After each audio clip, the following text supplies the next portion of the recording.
Hello everyone. आज इस वाले वीडियो में आज ये सेकंड वीडियो है कॉन्स्टिट्यूशन वन का, यूनिट टू का, राइट, जिसमें हम fundamental right, directive principles of state policy और फंडामेंटल ड्यूटीज को डिस्कस करने वाले हैं। तो सबसे पहले हम डिस्कस करेंगे फंडामेंटल राइट्स क्या होता है। अच्छा, ये वीडियो सिर्फ और सिर्फ इस पर्पज के लिए बनाए जा रहे हैं कि आपका जो T1 का एग्जाम होगा, T2 का एग्जाम होगा, या मिड सेमेस्टर एग्जाम होगा, या सेमेस्टर एग्जाम होगा, उसमें आप आंसर में क्या क्या लिख सकते हो। ठीक है, क्या क्या लिखोगे, इसको कभी भी उस अपने क्लास लेक्चर से कंपेयर मत करने लगना, जो कि इन टोटो पढ़ाए जाते हैं। ये डिटेल्ड आंसर, ये डिटेल्ड लेक्चर नहीं है। ये सिर्फ और सिर्फ इस लेक्चर का पर्पज है कि आप एग्जाम में अच्छा लिखो, राइट। तो सबसे पहले हम डिस्कस करेंगे फंडामेंटल राइट्स के बारे में, राइट। तो जैसे कि हमको पता है कि फंडामेंटल राइट्स अपने कहाँ पे दिए हुए हैं, कॉन्स्टिट्यूशन के फंडामेंटल। हम तीन चीजें इस वीडियो में डिस्कस करेंगे। कौन कौन सी? Number one, fundamental right.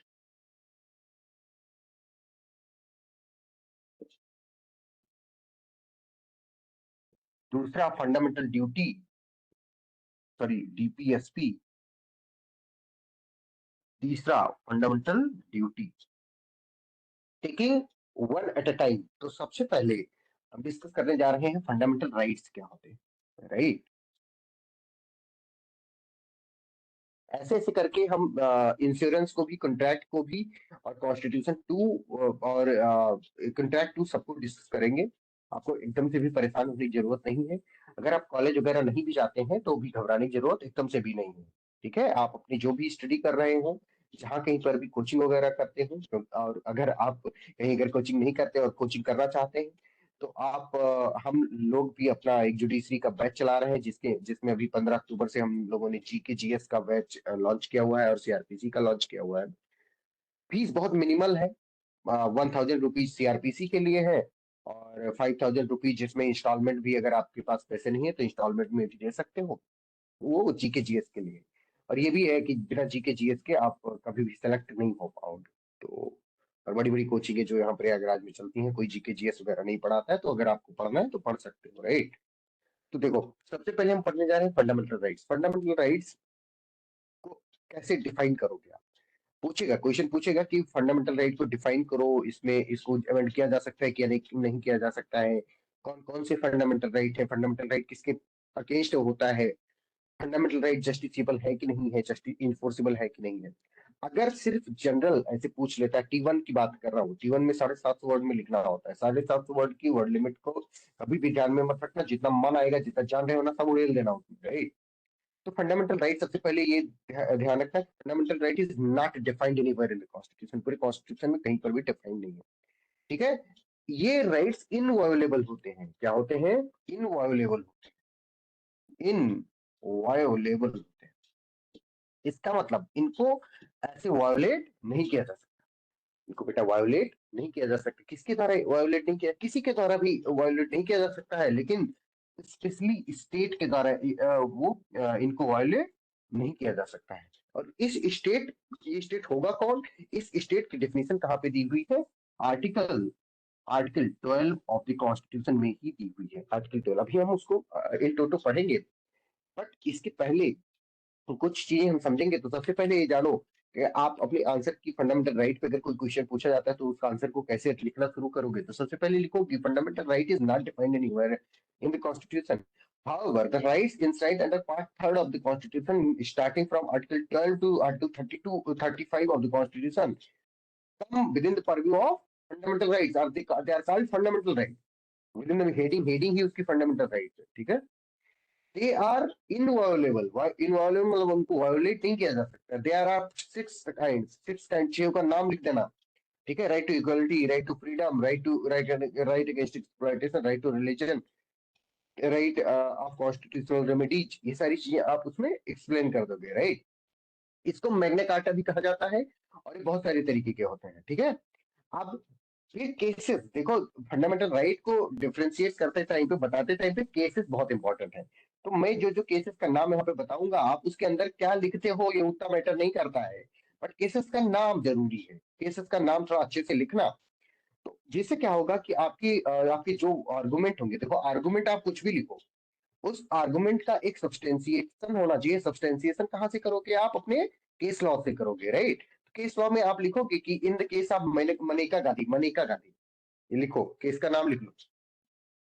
वो सारी चीजें बताने के बाद के पार्ट थर्ड में आता है 6 तरीके के होते हैं और ये सब दुनियादारी खूब बकवास बताने के बाद में केसेस का नाम लिखना शुरू किया। नंबर 1 लिखोगे Maneka Gandhi, Maneka Gandhi versus union of India. बेटा इस केस में, Maneka Gandhi versus union of India के केस में सुप्रीम कोर्ट ने ऑब्जर्व किया कि fundamental rights represent a basic values cherished by the people of India. Fundamental rights represent are क्या कहते हैं उसको, शो करते हैं, दिखाते हैं, फेस है, face of the basic value cherished by the people of India. They protect the dignity of an individual and create, और क्या क्रिएट करते हैं? And create the conditions in which every human being can develop fully personality and potential. मतलब इसी case में बेटा कहा गया था कि ह्यूमन लाइफ का मतलब under article 21 of the constitution, human life का मतलब ये नहीं होता है कि मेयर एनिमल एग्जिस्टेंस, मतलब लाइफ विद डिग्निटी की बात की गई थी। किसकी? लाइफ एंड डिग्निटी की बात की गई थी। ठीक है, तो इसमें आप ये बताओगे, मैं एक बार फिर से रिपीट करता हूँ, मनिका गांधी के केस में सुप्रीम कोर्ट ने ऑब्जर्व किया कि fundamental rights are the cherished values of the इसके पीपल ऑफ इंडिया। ठीक है, they protect the dignity of the individual and create conditions in which the individual क्या करता है, इंडिविजुअल ह्यूमन बीइंग अपनी पर्सनालिटी को फुली डेवलप करता है। क्या करता है? फुली डेवलप करता है। ठीक है, तो ये लिखोगे एक लाइन। इस वीडियो को आप रिपीट टेलीकास्ट में भी, मतलब पीछे कर करके भी देख लेना और लिख लेना आपने उसमें। सर हम नोट्स भी प्रोवाइड करेंगे। नोट्स के लिए आप यहाँ जो डिस्क्रिप्शन बॉक्स दिया हुआ है ना, उसके उसमें एक लिंक दिया हुआ है टेलीग्राम का, टेलीग्राम चैनल पर जाकर के इसका पीडीएफ डाउनलोड कर सकते हो। उसमें खैर हम जो यहाँ पे बता रहे हैं, इससे अलग भी कुछ चीजें हैं, जो कंटेंट है जिसको आप रेडी टू यूज है, मतलब पढ़ोगे जाके लिख दो, काम खत्म। आपको सेमेस्टर एग्जाम के लिए, मिड सेमेस्टर एग्जाम के लिए, T1 T2 के लिए, इन सबके लिए परेशान होने की कोई जरूरत नहीं है, राइट? नंबर टू बेटा है society, society for unaided private educational institutions, लिखो society, society for, society for unaided, क्या? अनएडेड प्राइवेट स्कूल्स, नहीं एजुकेशनल सोसाइटी नहीं, schools of Rajasthan. Society for unaided, unaided, unaided private schools of, कहाँ के? राजस्थान के। Versus society for unaided private schools of Rajasthan versus union of India, union of India versus union of India. बेटा इस case में supreme court ने held किया, इस case में सुप्रीम कोर्ट ने हेल्ड किया कि फंडामेंटल राइट का दो काम होता है। फंडामेंटल राइट का कितने एस्पेक्ट होते हैं? दो एस्पेक्ट होते हैं, एक ब्लू एक ब्लैक। नहीं नहीं, ऐसा नहीं। उसने बताया, मतलब उसने नहीं, मतलब ऑनरेबल सुप्रीम कोर्ट ने बताया कि फंडामेंटल राइट के कितने एस्पेक्ट होते हैं बेटा? दो एस्पेक्ट होते हैं। पहला, कि पहला दो एस्पेक्ट दो एस्पेक्ट बताया सुप्रीम कोर्ट ने किसकी? फंडामेंटल राइट की। पहला एस्पेक्ट कि ये लेजिस्लेचर के प्लीनरी राइट पर, प्लीनरी राइट पर क्या लगाते हैं बेटा? रेस्ट्रिक्शंस लगाते हैं।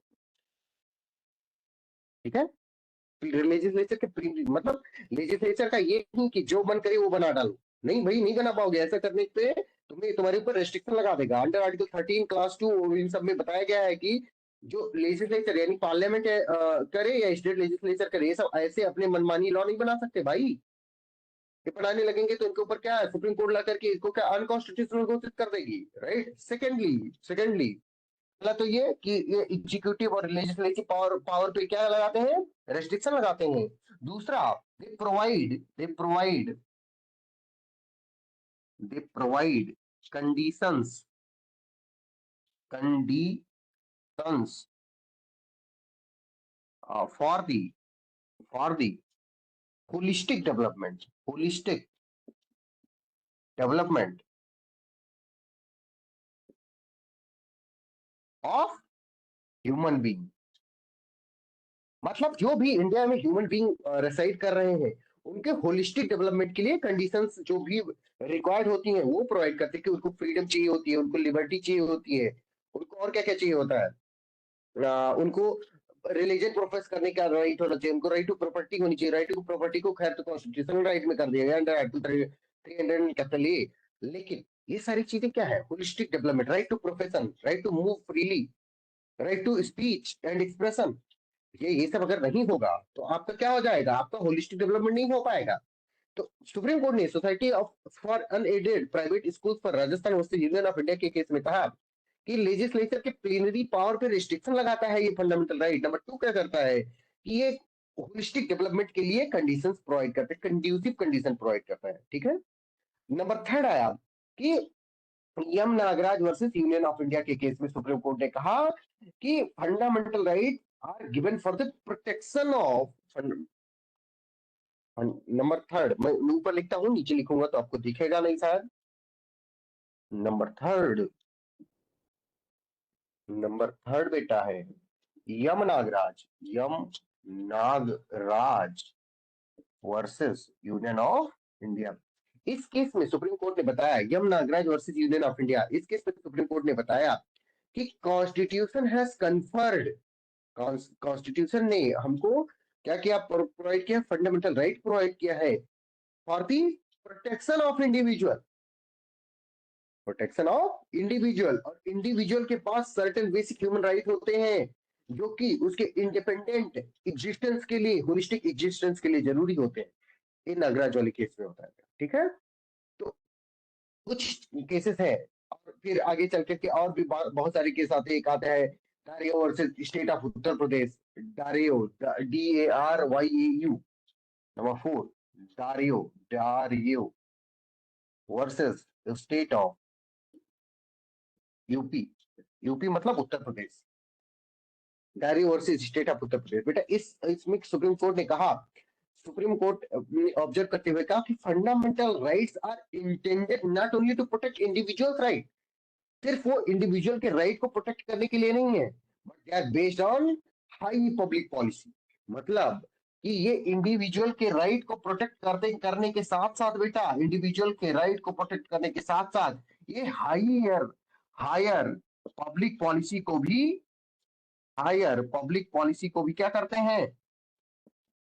ये इनरिच करते हैं, वो उसको बढ़ाते हैं, डेवलप करते हैं, सपोर्ट करते हैं, स्ट्रेंथन करते हैं। तो वो चार केस हो गए। अब इन चार केसेस के बेसिस पे बेटा आप क्या बताओगे? बहुत सारी चीजें उस पे डिस्कस कर दोगे, क्योंकि आप आंसर लिखते टाइम में फंडामेंटल राइट का वो बताओगे, जो बेसिक मैंने स्टार्टिंग में बताया कि पार्ट थर्ड में आर्टिकल यहाँ से यहाँ तक में इतने तरीके के फंडामेंटल राइट, उसके बाद में फंडामेंटल राइट के बारे में ये सारे तीन चार केस डाल दोगे। फिर बात आएगी amendability of the fundamental right. तो बहुत सारे केसेस आए जिसमें अमेंडेबिलिटी मतलब कि क्या फंडामेंटल राइट्स को अमेंड किया जा सकता है कि नहीं किया जा सकता है। ठीक है। तो इसमें आया, पहला केस आया, मतलब पहले कुछ केसेस ऐसे आए जो क्या कहते हैं, गोलकनाथ का केस था, उसके पहले का केस ऐसे आए। ध्यान से सुनना सब लोग। पहला केस था शंकरी प्रसाद, शंकरी प्रसाद का केस था बेटा। किसका केस था? शंकरी प्रसाद वर्सेस यूनियन ऑफ इंडिया, पहला केस। पहला केस था हमारा amendability of the fundamental right की बात कर रहा हूं, amendability. Number first, Shankari Prasad, Shankari Prasad versus union of India. बेटा शंकरी प्रसाद वर्सेस यूनियन ऑफ इंडिया के केस में सुप्रीम कोर्ट ने कहा वैलिडिटी, जो फर्स्ट कॉन्स्टिट्यूशनल अमेंडमेंट एक्ट 1955 51 हुआ था, उसकी वैलिडिटी को क्या करती है? अपहोल्ड करते हुए कहा, उसकी वैलिडिटी को अपहोल्ड करते हुए कहा कि fundamental right can be changed, can be changed, उनको चेंज किया जा सकता है। ठीक है। और जो आर्टिकल 368 है of the constitution completely general and empower the parliament to amend the constitution without any exception. इस वाले केस में सुप्रीम कोर्ट ने कहा कि जो आर्टिकल 368 है, जो अमेंडेबिलिटी की बात करता है, अमेंडमेंट ऑफ द कॉन्स्टिट्यूशन की बात करता है, वो इंपावर करता है पार्लियामेंट को टू चेंज और to amend the constitution without any, कोई भी एक्सेप्शन इसमें नहीं। बेटा ठीक है। फिर उसके बाद में आता है हमारा सज्जन सिंह का case, Sajjan Singh versus state of Rajasthan. Number two, Sajjan Singh, तीसरा फंडामेंटल राइट की केस है Sajjan Singh versus state of Rajasthan. बेटा Sajjan Singh versus state of Rajasthan के केस में सुप्रीम सरकारी sorry validity of 17th constitutional amendment act को क्या किया गया, चैलेंज किया गया। सुप्रीम कोर्ट ने इसमें अप्रूव कर दिया किसके मेजॉरिटी ओपिनियन को, शंकरी प्रसाद के। उसमें भी ये बात कहा गया था कि अमेंडमेंट ऑफ द कॉन्स्टिट्यूशन का मतलब है amendment of the any part of the constitution without any exception, कोई भी एक्सेप्शन नहीं है उसमें। ठीक है, मतलब under article 368 of the constitution जो उस पार्लियामेंट को राइट प्रोवाइडेड है ना, इसे हम कॉन्स्टिट्यूएंट पावर कहते हैं। ठीक है, हमारे मैं बनारस हिंदू यूनिवर्सिटी में जब पढ़ता था तो हमारे professor Shri V S Mishra sir ji इसको बहुत माइन्यूटली बहुत डिटेल में बताया करते थे कि क्या कॉन्स्टिट्यूएंट पावर होते हैं और क्या जनरल लेजिस्लेटिव पावर या क्या जनरल पार्लियामेंट्री पावर होते हैं। तो वो बताया करते थे under article 368 of the constitution of India there parliament has been provided the constituent power, उसको कॉन्स्टिट्यूएंट पावर प्रोवाइड की गई है। मतलब ये कि उसमें वो कॉन्स्टिट्यूशन को चेंज करने का, एमेंड करने का, रेक्टिफाई करने का ये सारी राइट दिए गए उसको। और सज्जन सिंह वाले केस में, सज्जन सिंह और स्टेट ऑफ राजस्थान के केस में कहा गया कि parliament has unrestricted power to change और amend any part of the constitution without any exception. लेकिन लेकिन ये हो गया सज्जन सिंह का केस। फिर आता है बेटा कौन सा case, Golaknath versus state of Punjab का केस आता है। कौन सा केस आता है, Golaknath versus state of Punjab का केस आता है। और इसमें गोलक number third, Golaknath Golaknath versus state of Punjab. बेटा इस केस में सुप्रीम कोर्ट ने ओवररूल कर दिया इन दोनों जजमेंट्स को, जिनमें कहा गया था कि parliament has a plenary power to amend any part of the constitution without any exception. In this case, Supreme Court has held that, sorry, or overruled uh, both these cases and held that Supreme Court has, sorry, Parliament has no unrestricted power to amend the constitution. वो fundamental right को amend नहीं कर सकती। इसने क्या लगा दिया, under the word law, जो आर्टिकल 13 क्लास 2 में प्रोवाइडेड है बेटा, उसमें क्या बताया गया है, जो statutory as well as constitutional law की बात की गई है। इस केस में बताया गया, लॉ को डिफाइन किया गया है ना उसमें, उसमें इसने बताया कि अंडर आर्टिकल 13 क्लास 2 में law is equal to statutory law. Statutory law मतलब कोई नॉर्मल एक्ट बनाओ plus constitutional law, constitutional law मतलब ये बेटा कि अगर आप कॉन्स्टिट्यूशन को अमेंड करने के लिए भी कोई लॉ बनाते हो तो भी क्या है, तो भी क्या है वो बताओ, तो वो भी लॉ माना जाएगा। इसके पहले ऐसा ऐसा प्रोविजन उसमें नहीं था, उसको सुप्रीम कोर्ट ने इंटरप्रेट करते हुए बताया कि लॉ में ये सारे भी, ये कॉन्स्टिट्यूशनल अमेंडमेंट भी आते हैं, यानी कॉन्स्टिट्यूशनल लॉ भी आते हैं। मतलब ये कि अगर आप ये कॉन्स्टिट्यूशनल लॉ से फंडामेंटल राइट को वायोलेट करते हो तो वो अनकॉन्स्टिट्यूशनल है। इसका मतलब इसमें हेल्ड किया कि fundamental right can not be amended. मतलब इस फंडामेंटल राइट को भाई अमेंड नहीं कर सकते आप नहीं कर सकते। समझ आई बात। अब बात आती है कि सुप्रीम कोर्ट ने पास कर दिया, सुप्रीम कोर्ट ने पास कर दिया, क्या पास कर दिया कि 24th and 25th constitutional amendment है। इसमें उन्होंने फंडामेंटल मतलब 368 of the constitution of India को और अंडर आर्टिकल 13 को क्या किया, अमेंड करते हुए जोड़ा कि constitutional amendment are the ordinary law. वो उनको लॉ नहीं माना जाएगा, उनको ऐसे चेंज नहीं माना जाएगा, उनको एक्सेप्शन प्रोवाइड किया गया। फिर आता है केस, फिर आया चैलेंज किया गया 24th और 25th कॉन्स्टिट्यूशनल अमेंडमेंट एक्ट। इसमें Keshavananda Bharati case, Keshavananda Bharati versus state of Kerala. बेटा इस केस में जो ये जो Keshavananda Bharati versus state of Kerala है, इसमें 24th और 25th कॉन्स्टिट्यूशनल अमेंडमेंट एक्ट को चैलेंज किया गया था। किसको बेटा चैलेंज किया गया था, 24th एंड 25th, अरे यार 25th कॉन्स्टिट्यूशनल अमेंडमेंट एक्ट को चैलेंज किया गया था। इस केस में सुप्रीम कोर्ट ने Kesavananda Bharati versus state of Kerala के केस में सुप्रीम कोर्ट ने कहा ओवररूल किया, इसको पार्टली ओवररूल किया, और पार्टली ओवररूल करते हुए कहा कि supreme court has parliament has amending power to amend any part of the constitution including fundamental right except basic structure। मतलब ये कि पार्लियामेंट के पास प्लीनरी पावर है, plenary power to amend any part of the constitution, any part of constitution except basic structure, except basic structure। अब basic structure होता क्या है supreme court ने नहीं बताया। सुप्रीम कोर्ट ने कहा कि बेसिक स्ट्रक्चर क्या होता है, केस टू केस बेसिस पर हम बताएंगे, हम मतलब सुप्रीम कोर्ट बताएगा कि बेसिक स्ट्रक्चर होता क्या है। और कहा कि जो पार्लियामेंट है, पार्लियामेंट किसी भी पार्ट ऑफ द कॉन्स्टिट्यूशन को इंक्लूडिंग फंडामेंटल राइट को अमेंड कर सकती है, लेकिन बेसिक स्ट्रक्चर को अमेंड नहीं कर सकती है। अब इसमें केशवानंद भारती केस में इसने गोलकनाथ को ओवररूल कर लिया। Is it clear? बेटा बात आई कि बेसिक स्ट्रक्चर में तुम किसको इंश्राइन करोगे, किसको नहीं इंश्राइन करोगे।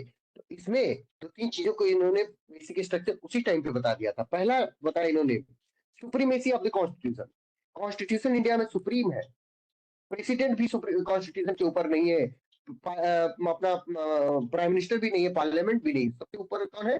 Constitution. Number 2 Republican and democratic nature of the government, जो इंडिया की गवर्नमेंट होगी उसका कैसा नेचर होगा, रिपब्लिकन होगा और डेमोक्रेटिक होगा। Number 3 is secular character of the constitution, constitution अपना जो है वो सेकुलर कॉन्स्टिट्यूशन है, उसको भी आप अमेंड नहीं कर सकते। नंबर 4 किसने बताया? Separation of power between legislative, executive and judiciary.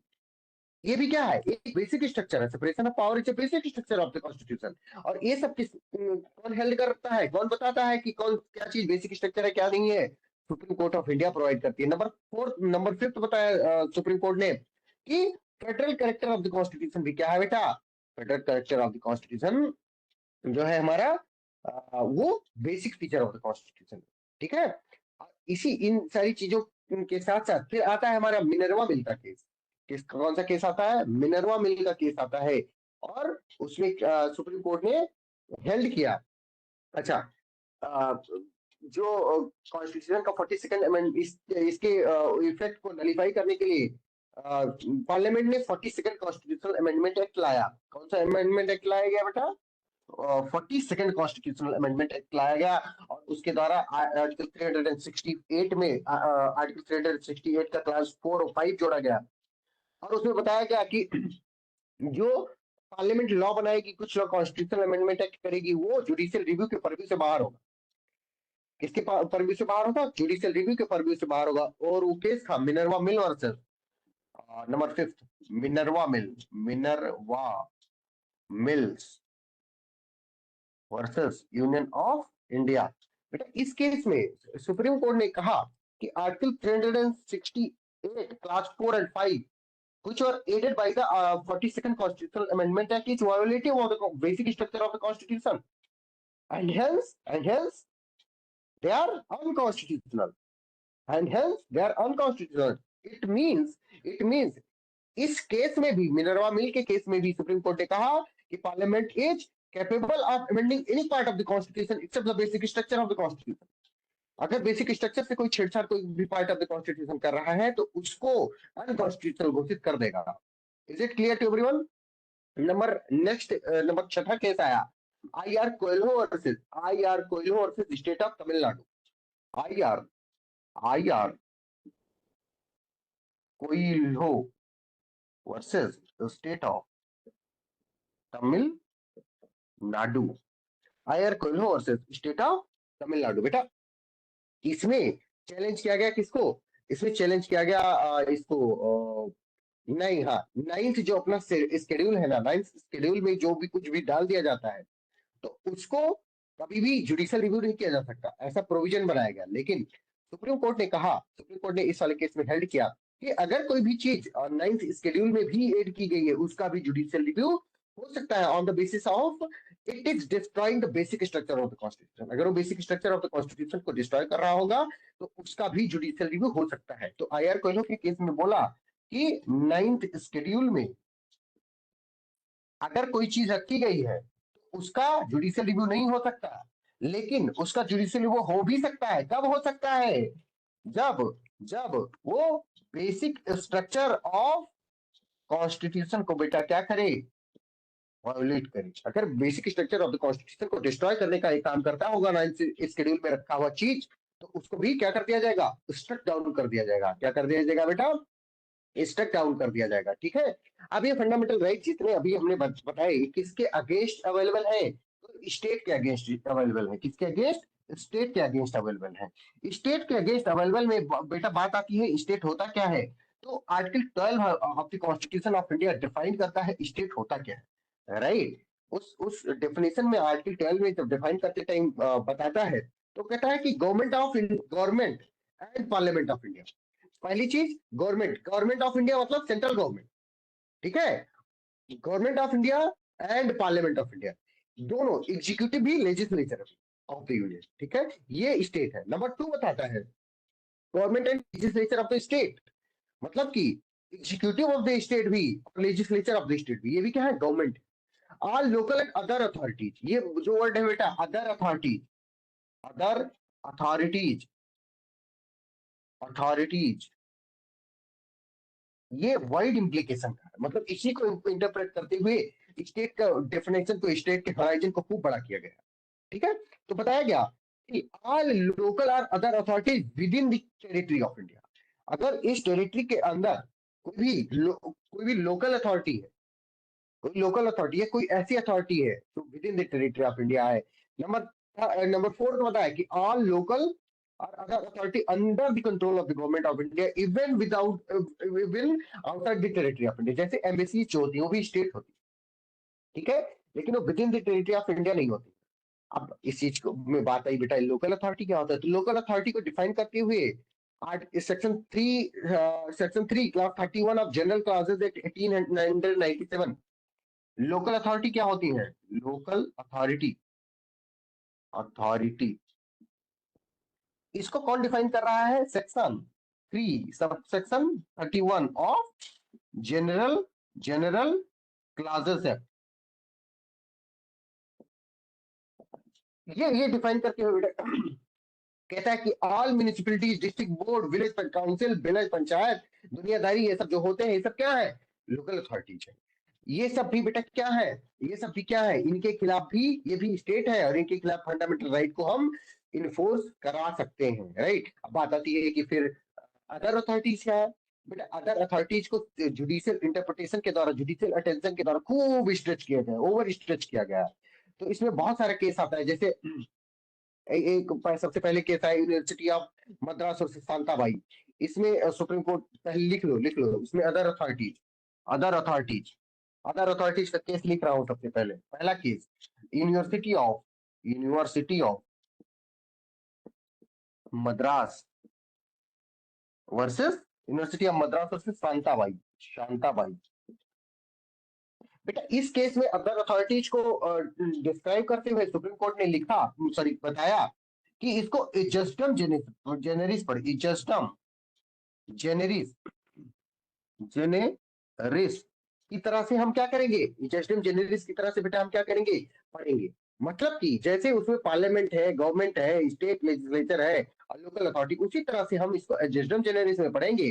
अगर कोई अथॉरिटी उन तरह के राइट को, उन तरह के पावर को एंजॉय करती होगी जैसे पार्लियामेंट करती है, स्टेट लेजिस्लेचर करता है, स्टेट गवर्नमेंट करती है, सेंट्रल गवर्नमेंट करती है, लोकल अथॉरिटी करती है, तो वो भी क्या हो जाएगी, स्टेट हो जाएगी। फिर आता है उज्जम बाई का केस। कौन सा केस आता है बेटा, Ujjam Bai versus state of UP. Ujjam Bai. Number 2 आता है Ujjam Bai, Ujjam Bai versus state of UP. ये केसवा का नाम याद रखना आप लोग सिर्फ केस का नाम याद रखना बेटा। अगर केस का नाम याद रखोगे तो क्या हो जाएगा बेटा, आपके लिए बहुत आसान हो जाएगा, क्योंकि चीजें आपको पता है बस केस का नाम भूल जाते हो। तो केस का नाम ये ऐसे नोट डाउन कर लोगे एक पर्ची पर और उसको रट्टा मार लोगे, उसके अंदर का फैक्ट क्या लिखते हो, भगवान मालिक है, लेकिन केस का नाम सही लिख करके आना, ठीक है। अब इसमें इसमें बताया सुप्रीम कोर्ट ने क्या कर दिया, सुप्रीम कोर्ट ने इसमें इजस्टम जेनरिस के प्रिंसिपल को रिजेक्ट कर दिया। क्या कर दिया, रिजेक्ट कर दिया, बताया। आई एम सॉरी, इजस्टम जेनरिस के प्रिंसिपल को रिजेक्ट करते हुए सुप्रीम कोर्ट ने बताया कि इजस्टम जेनरिस का प्रिंसिपल सिर्फ उन्हीं केसेस में लग सकता है जहां पे डिस्टिंक्ट जीनस उसमें रन कर रहा हो। क्या, एक ही चीज में बॉडी और नाम अलग अलग हो, बट जीनस एक ही में, लेकिन यहाँ पे नहीं लग सकता क्योंकि ये सिंगल कैटेगरी की चीजों के बारे में बताया ही नहीं रहा। मतलब कि उच्चम भाई वर्सेस स्टेट ऑफ ब्यूटी के केस में सुप्रीम कोर्ट ने हेल्ड किया कि while interpreting the word other authorities within the article 12 of the Constitution of India, we cannot apply the principle of ejusdem generis. क्योंकि ejusdem generis is applicable in the situation wherein the things are same, are derived from the same genus. If they are not derived from the same genus, we cannot apply the principle of ejusdem generis. मतलब ये कि उसका interpretation case to case basis पर होगा, उसको आप इजस्टम Gennaris लगा करके नहीं कर सकते हो। ये बात समझ में आ गई सबको, किसी को कोई दिक्कत? अब बात आती है, आगे बढ़ते हैं बात, तो आता है सुखदेव वर्सेस भगत राम के केस। नंबर 3 केस आएगा बेटा, सुखदेव वर्सेस सुखदेव, सुखदेव वर्सेस भगत राम, भगत राम। इस केस में सुप्रीम कोर्ट ने हेल्ड किया कि अगर किसी भी कारपोरेशन पे, जो कोई कारपोरेशन है, कोई कंपनी है, उसपे जो वो अगर पब्लिक फंक्शन को परफॉर्म कर रही होगी, पब्लिक इंपॉर्टेंस की होगी, तो उसको हम क्या कह देंगे, विदिन वो that will fall within the meaning of other authorities under article 12 of the constitution. और इसी केस में सुप्रीम कोर्ट ने एलआईसी को, ओएनजीसी को, फाइनेंस कारपोरेशन ऑफ इंडिया को क्या बता दिया, स्टेट बता दिया। किसको, एलआईसी को, ओएनजीसी को, एटसेट्रा को क्या बता दिया, स्टेट बता दिया। ये बात समझ में आई सबको, स्टेट हो गए, ठीक है। अब बात आती है कि ऐसे कैसे आप लोग डिस्क्राइब करोगे, ठीक है। तब एक केस आता है क्या कहते हैं, डायरेक्ट एंड परसुएसिव कंट्रोल का। उसमें क्या नाम था, शेट्टी करके कुछ था, अच्छा, रमना, रमना दयाराम शेट्टी। नंबर 4 लिखो बेटा, इसी अदर अथॉरिटी में, अदर अथॉरिटी में ही लिखो, Ramana, number 4, Ramana, Ramana Dayaram Shetty, Dayaram Shetty versus, Ramana Dayaram Shetty versus airport authority of India, international airport authority of India, international, international airport authority of India, authority of India. इस केस में सुप्रीम कोर्ट ने बहुत सारी गाइडलाइन को जारी किया, इसी में इंस्ट्रूमेंटेलिटी एंड एजेंसी का टेस्ट प्रोपाउंड किया। कोर्ट ने क्या डेवलप किया बेटा, इंस्ट्रूमेंटेलिटी और एजेंसी का टेस्ट। किसका, इंस्ट्रूमेंटेलिटी, इंस्ट्रूमेंटेलिटी और किसका, एजेंसी का। इसका टेस्ट को सुप्रीम कोर्ट ने 2 टेस्ट है, एक इंस्ट्रूमेंटेलिटी का, एक एजेंसी का। अगर कोई भी, अगर कोई भी जो कॉर्पोरेशन है, वो एक इंस्ट्रूमेंटेलिटी है किसकी, स्टेट की, ठीक है, या वो उसकी एजेंसी किसके पास है, स्टेट के पास है, तो वो क्या हो जाएगी, वो स्टेट खुद हो जाएगी, ठीक है। और इसमें फिर ये चेक कैसे करोगे, इंस्ट्रूमेंटेलिटी एजेंसी, इसमें 5 चीजें बताइए, आप लोग लिख लो, जितने लोग लिखना चाहते हैं। नंबर लिखो, नंबर 1, उसका फिर गाइडलाइन जारी का टेस्ट लिखने के लिए 5 चीजें बताइए। नंबर 1 लिखो, financial resources of the state is the chief funding source of the body. मतलब अगर कोई बॉडी है, जैसे ओएनजीसी, जैसे ओएनजीसी, ओएनजीसी मतलब होता है oil and natural gas corporation, ठीक है। तो ये कहता है, पहला टेस्ट कहता है कि financial resources of the state, मतलब state is the chief funding source of the body. इस बॉडी को सोर्स करने के लिए, फंड करने के लिए, चीफ फंडिंग कहां से आ रही है, मेनली फंडिंग कहां से आ रही है, स्टेट से आ रही है। मतलब कि financial resources of the state is the chief funding source of the body. Number 2 बताया सुप्रीम कोर्ट ने कि existence of deep and persuasive control, deep and pervasive, pervasive, deep and pervasive, pervasive, deep and pervasive control है किसका? Deep and pervasive control of the state. Number two, deep and pervasive control of the state. ठीक है? Number three, functional character of the body. Functional character of the body is governmental in essence. Number third, functional character of the body is governmental in essence. नहीं समझ में आएगा तो आप लोग video को पीछे कर करके इसकी देख लेना, ठीक है? अगर मैं कम स्पीड में बोल रहा हूँ तो आप लोग 2x पे लगा लेना, ठीक है? क्या बोल दिया मैंने? Functional character of the body is governmental in nature और governmental in nature. Number 4 and number D, department of government is transferred to the corporation. Department of the government is transferred to the corporation, ठीक है? फिर लिखो number 5 कि whether corporation enjoy the monopoly status which is the state conferred और state protected. अगर कोई जैसे LIC को ज्यादातर मोनोपोली है अभी भी, तो लिखो whether the corporation enjoy the monopoly status which is state conferred और स्टेट प्रोटेक्टेड. या तो स्टेट कन्फर्ड कर रही है तो स्टेट उसको प्रोटेक्ट कर रही है मोनोपोली को, ठीक है? तो हो गया. अब बात आती है कि फिर एक केस आया अजय हाशिया वर्सेस खालिद मुजीब. अजय हाशिया वर्सेस खालिद मुजीब. अजय हाशिया वर्सेस खालिद मुजीब. नंबर 5, अजय हाशिया वर्सेस खालिद मुजीब. खालिद मुजीब अजय हाशिया मुजीब, हाँ ठीक है. अजय हाशिया वर्सेस खालिद मुजीब के केस में सुप्रीम कोर्ट ने हेल्ड किया कि क्या हेल्ड किया होगा कि test is how a juristic person is created. Test is not how a juristic person is created, but why it has been brought into existence. मतलब हमको हाउ पर फोकस करना है, वाई हाउ पर नहीं. वाई पर फोकस करना है, हाउ पर नहीं. क्यों क्रिएट किया गया है, कैसे क्रिएट किया गया है, इसमें मैटर नहीं है. किस चीज के लिए, किस काम के लिए क्रिएट किया गया.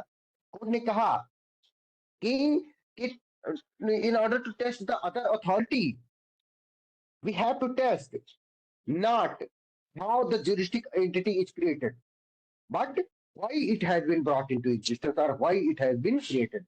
तो अगर हम ऐसा कर लेते हैं, हम क्या चेक कर लेंगे बेटा?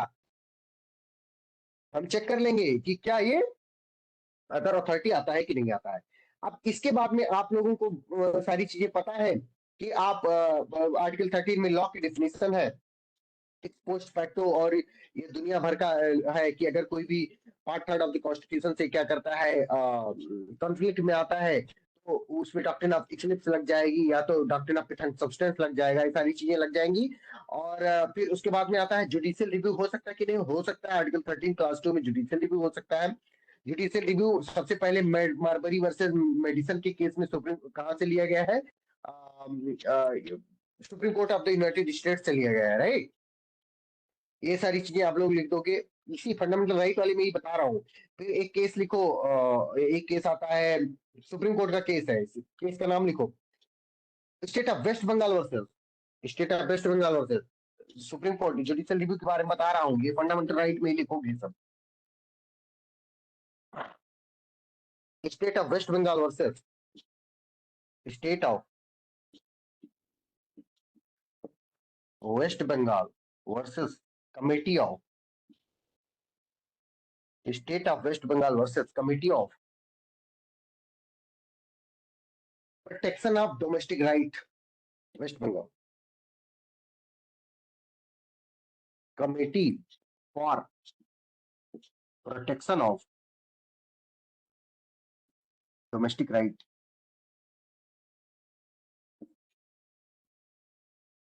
कहाँ का? वेस्ट बंगाल का. एक केस का नाम यू वर्सेस लिखा हुआ है. सुप्रीम कोर्ट ने इस केस में कहा बेटा, सुप्रीम कोर्ट ने इस केस में कहा कि जो जुडिशियल रिव्यू का पावर है, जुडिशियल रिव्यू का पावर सुप्रीम कोर्ट और हाई कोर्ट में वेस्ट करता है by virtue of article 32 and 226 of the constitution of India. It is an integral and essential feature of the constitution and it cannot be taken away by the parliament or state legislature. इसको कभी भी दूर नहीं किया जा सकता, इसको छीना नहीं जा सकता। ठीक है, कौन से केस में बोला गया? State of West Bengal versus committee for protection of domestic rights, West Bengal के केस में बोला गया सुप्रीम कोर्ट के द्वारा जुडिशियल रिव्यू का power under article 32 and 226 of the constitution of India is vested in the supreme court and the high court and it can not be taken away by the parliament and the state legislature. Is it clear? फिर article 14 में आ जाओगे आप। Article 14 में equality before the law, equal protection of the law की बात करोगे।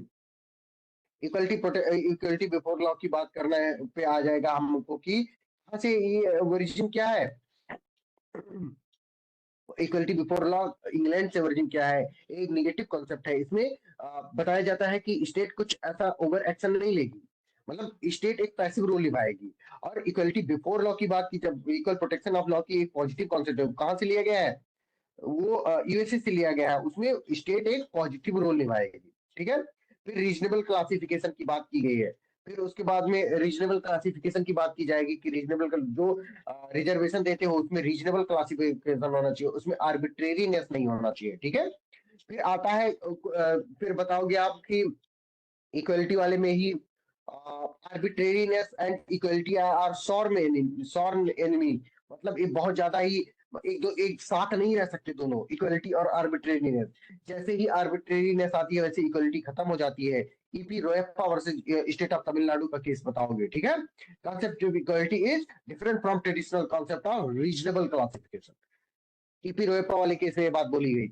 ठीक है, फिर मनेका गांधी वाले केस का फिर जिक्र करोगी, ईपी रोयप्पा का केस, अजय हासिया के केस, केसी बजाज का केस, ये सारी केस का लिखते लिखते फिर उसके बाद में क्या कर दोगे, ये बताते चले जाओगे। अच्छा, बात आएगी क्या कहते हैं, जब क्लासिफिकेशन आप कर रहे हो तो क्या क्या सिंगल इंडिविजुअल को एक वो माना जा सकता है, क्लास माना जाए। तो yes, Chiranjit Lal versus union of India के केस में, किस केस में? Chiranjit Lal versus union of India के केस में सुप्रीम कोर्ट ने हेल्ड किया कि yes, single individual can be categorize as क्या, सिंगल इंडिविजुअल को भी एज ए क्लास ट्रीट किया जा सकता है। राइट, फिर आता है कि प्रोहिबिशन नहीं होगा किस पे, caste, religion, sex and place of birth के केस पे। फिर इसमें आ जाता है हमारा वल्समा पाउल कोचीन यूनिवर्सिटी का केस। ठीक है, ये आप लोगों को अगर बहुत फास्ट लग रहा होगा तो आप स्पीड थोड़ा स्लो कर लीजिएगा, बट इतना ही, क्योंकि जिस चीज को 10 मिनट में पढ़ा जा सकता है उसके लिए हमको 2-2 घंटे 3-3 घंटे पूरी रात पढ़ने की कोई जरूरत नहीं भैया। ठीक है, किसी को कोई डाउट? अब फिर इसके बाद में आप लिखना कि आर्टिकल 16 में इक्वलिटी ऑफ अपॉर्चुनिटी की बात की गई, आर्टिकल 17 में अनटचेबिलिटी को हटाने की बात की है, आर्टिकल 18 में हमने टाइटल वाइटल को जो देते हैं उसको खत्म कर दिया। आर्टिकल 19 के बहुत सारे प्रोविजन है, जिसमें आर्टिकल 19 ये बताता है कि right to freedom of speech and expression की बात की गई, उस पर रीजनेबल रेस्ट्रिक्शन लगाया जाएगा आर्टिकल 19 क्लास 2 में। अच्छा, बात आएगी आर्टिकल 19 क्लास 2 में रीजनेबल रेस्ट्रिक्शन किन किन ग्राउंड पर लगाया जा सकता है। तो बहुत सारे ग्राउंड दिए हुए हैं, उन पे लगाया जा सकता है। वो कहाँ पे दिए हुए हैं? आर्टिकल 19 क्लास 2 में ही दिए हुए हैं। इन पे freedom of speech and expression जो आर्टिकल 19 क्लास 1 से क्लास ए में जो दिया हुआ है, उन पे बेटा रीजनेबल रेस्ट्रिक्शन लगाए जा सकते हैं, जिनमें से है पहला है sovereignty and integrity of India. अगर कोई जो आप स्पीच एंड एक्सप्रेशन कर रहे हो sovereignty and integrity of India के खिलाफ है तो उस पे रीजनेबल रेस्ट्रिक्शन लगाया जा सकता है। इसको 16th कॉन्स्टिट्यूशनल अमेंडमेंट एक्ट के द्वारा एड किया गया था। राइट, फिर आ जाता है security of the state and the public order. State की भी सिक्योरिटी अगर की बात आएगी तो उसमें भी रीजनेबल रेस्ट्रिक्शन आपके स्पीच एंड एक्सप्रेशन पर लगाया जा सकता है, किसी को कोई भी दिक्कत नहीं होनी चाहिए। और थर्ड है कि अगर दो स्टेट है जैसे इंडिया और बांग्लादेश, या इंडिया और श्रीलंका, या इंडिया यूएसए, इनके बीच के फ्रेंडली रिलेशन को अगर आपका कोई स्पीच एंड एक्सप्रेशन हैम्पर करता है, डिस्टर्ब करता है, तो उस पर भी रीजनेबल रेस्ट्रिक्शन लगाया जा सकता है। फिर बात होती है डेसेंसी एंड मोरलिटी। आप कोई भी ऐसे इमोरल काम नहीं कर सकते। अगर इमोरल गाना नहीं गा सकते आप, कहीं भी मान लो लेडीज गर्ल्स हॉस्टल है, गर्ल्स हॉस्टल के सामने आप जाकर के गंदे गंदे भद्दे भद्दे गाने नहीं गा सकते, ये डेसेंसी एंड मोरलिटी, इसके ऊपर भी आपके स्पीच एंड एक्सप्रेशन पर प्रतिबंध लगाया जा सकता है। नंबर फिफ्थ आएगा अपना contempt of court. Contempt of court भी करोगे बेटा तो आपके ऊपर क्या लग जाएगा? रीजनेबल रिस्ट्रिक्शन लग जाएगा। फिर आ जाएगा डेफेमेशन, अगर कर रहे हो आप किसी का तो भी आपको, या आपके ऊपर क्या लग जाएगा? रीजनेबल रेस्ट्रिक्शन लग जाएगा। मतलब ये कि आपको बोलने नहीं दिया जाएगा, आपका freedom of speech and expression को करटेल किया जा सकता है इन सारी चीजों के ऊपर। फिर हम आर्टिकल 20 में आ जाएंगे, जिसमें double jeopardy, ex post facto law, इन सब की बात करेगा। राइट, तो डबल जेपार्टी का कॉन्सेप्ट ये होता है कि एक बार जो आर्टिकल 20 क्लास 2 में दिया हुआ है कि अगर एक बार किसी को कन्विक्ट कर दिया गया किसी चीज के लिए, तो उसको फिर उसी चीज के लिए दोबारा कन्विक्ट नहीं किया जाएगा। ठीक है, article sorry section 300 of CrPC में इस चीज का बहुत ज्यादा ही डिटेल्ड वर्जन है। उसमें अगर एक्विट भी कर दिया जाता है किसी को, तो भी उस चीज के लिए उसको दोबारा मतलब उसका ट्रायल नहीं हो सकता। लेकिन जो आर्टिकल 20 क्लास 2 है उसमें से डबल जेपार्टी किस चीज पे सिर्फ लगती है? वो सिर्फ लगती है इस पे, क्या कहते हैं, कन्विक्शन पे लगती है। ठीक है, ये नैरोअर कॉन्सेप्ट है। ठीक है, तो ये अपना हो जाता है पूरा पूरा। फिर राइट टू रिलीजन आ जाएगा, वो हिबियस कॉर्पस और वो सब मैंडेपस, वो सब मैं पहले ही लेक्चर में बता चुका हूँ यूनिट 1 में ही, कि उसमें मैंडेमस, हिबियस कॉर्पस, कोऑरेंटो सेक्योरारी, प्रोहिबिशन।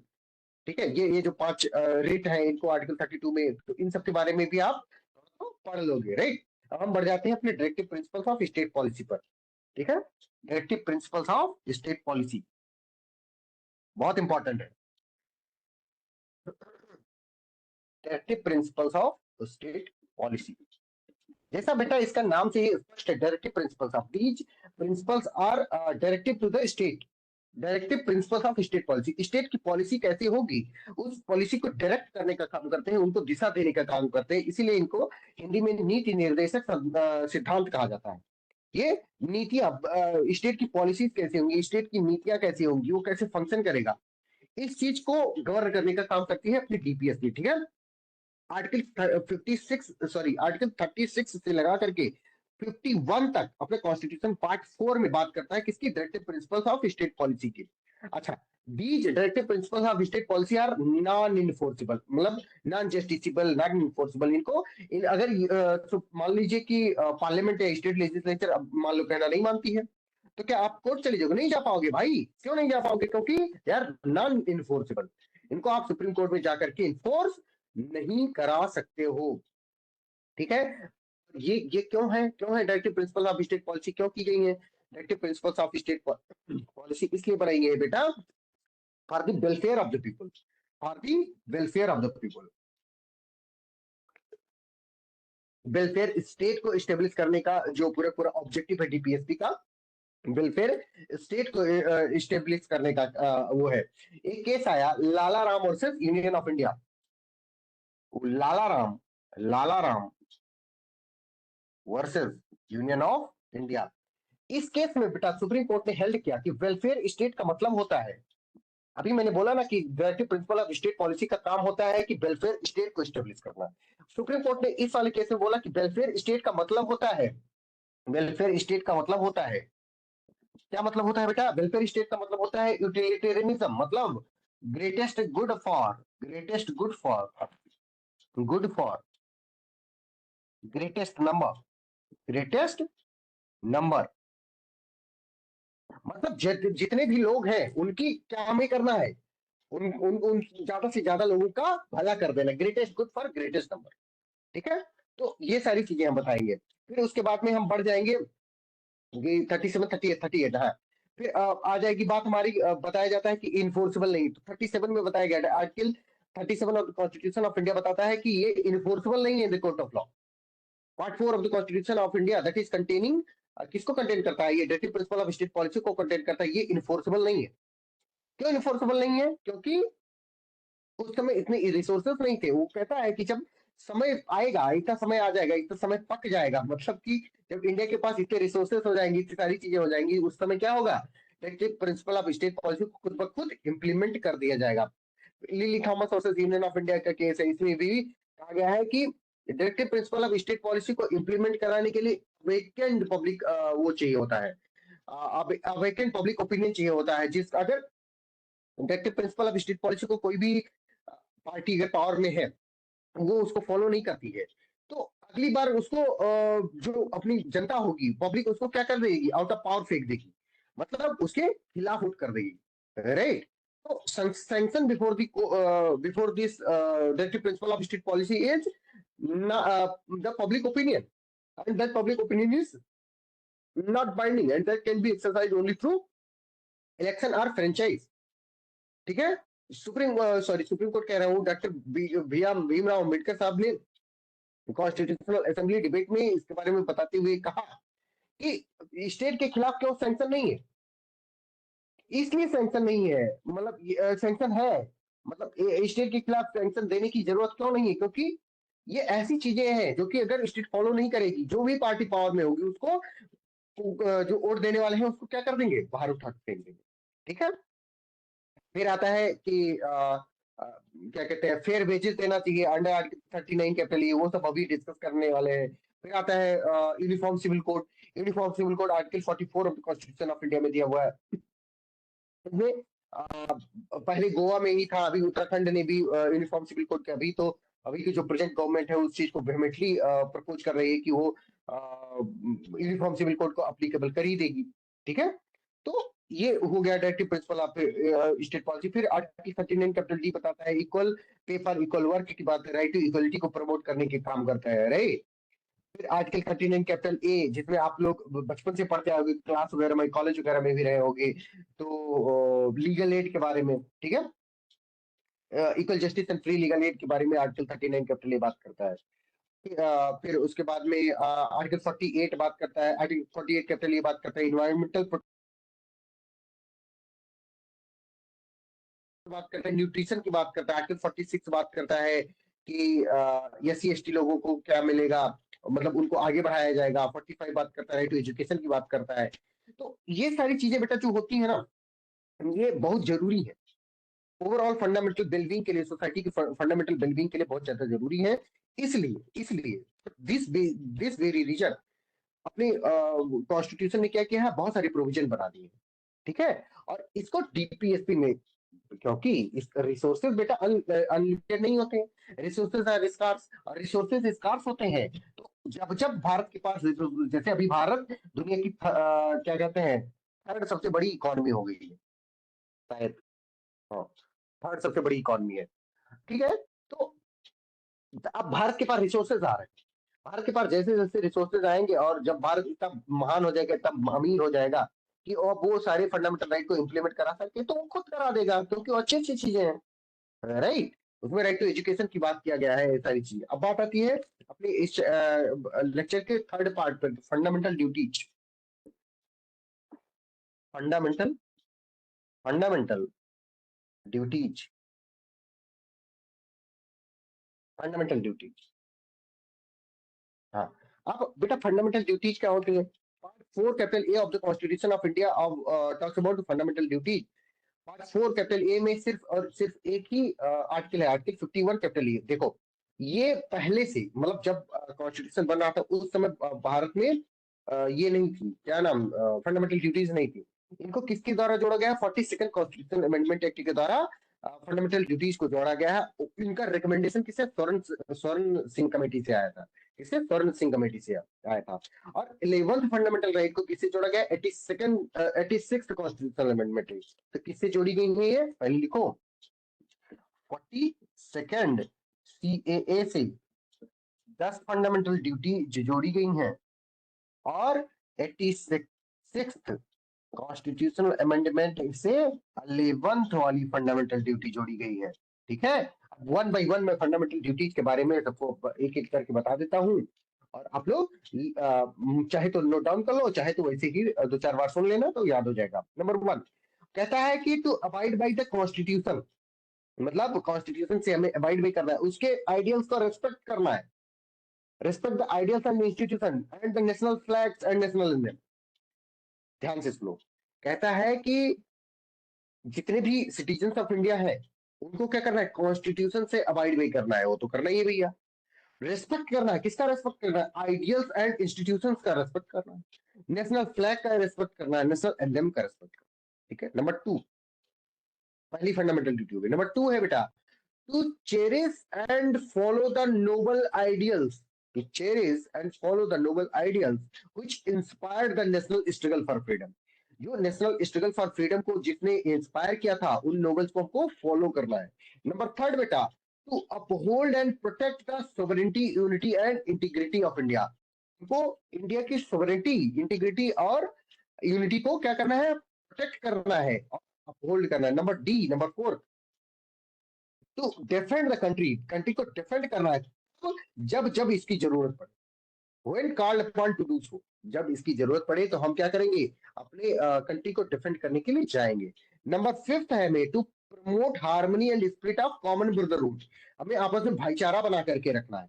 ठीक है, हमको ये किसी के ऊपर रिलीजियस, लिंग्विस्टिक, रीजनल, सेक्शनल ये डाइवर्सिटी को भी क्या करना है, इकट्ठा क्या कहते हैं, यूनिटी इन डाइवर्सिटी रखना है। नंबर 6 है to value and preserve the rich heritage of our composite culture, अपना जो कल्चर है बेटा बहुत कंपोजिट है, इसमें बहुत सारी चीजें हैं और उनको क्या करना है, प्रोटेक्ट करना है, प्रिजर्व करना है। ठीक है, नंबर 6 हो गया। 7, नंबर 7 है to protect and improve upon, to protect and improve upon the natural environment, जो नेचुरल इन्वायरमेंट है उसको प्रोटेक्ट करना है और प्रिजर्व करना है। ठीक है, जैसे फॉरेस्ट हुए, लेक हुई, रिवर हुई, वाइल्ड लाइफ हुई, इन सबको क्या करना है, प्रोटेक्ट करना है। ठीक है, 7 हो गया। Number 8 to develop the scientific temper, हम सबको साइंटिफिक टेम्पर बेटा डेवलप करना है अपना।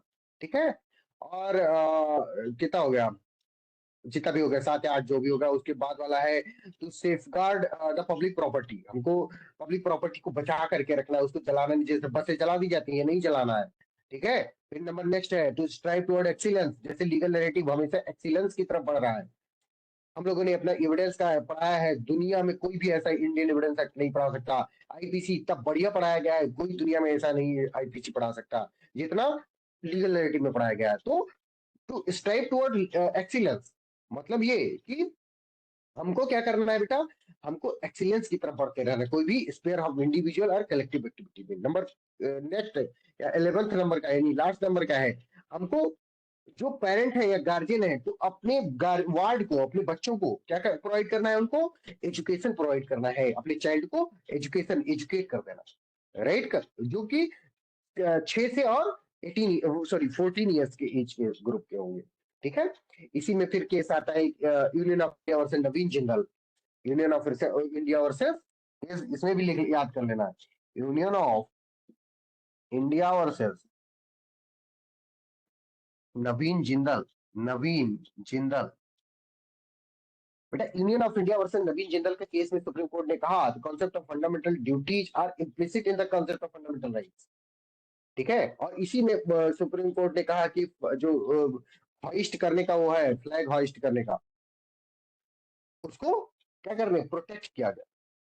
ठीक है, ये रहा अपना Indian of India versus Naveen Jindal का केस। और इसी के साथ ये हमारा लेक्चर समाप्त होता है। हम यूनिट 3 के साथ आपके साथ फिर से मिलेंगे, तब तक के लिए नमस्ते, Radhe Radhe, bye bye, take care, bye bye.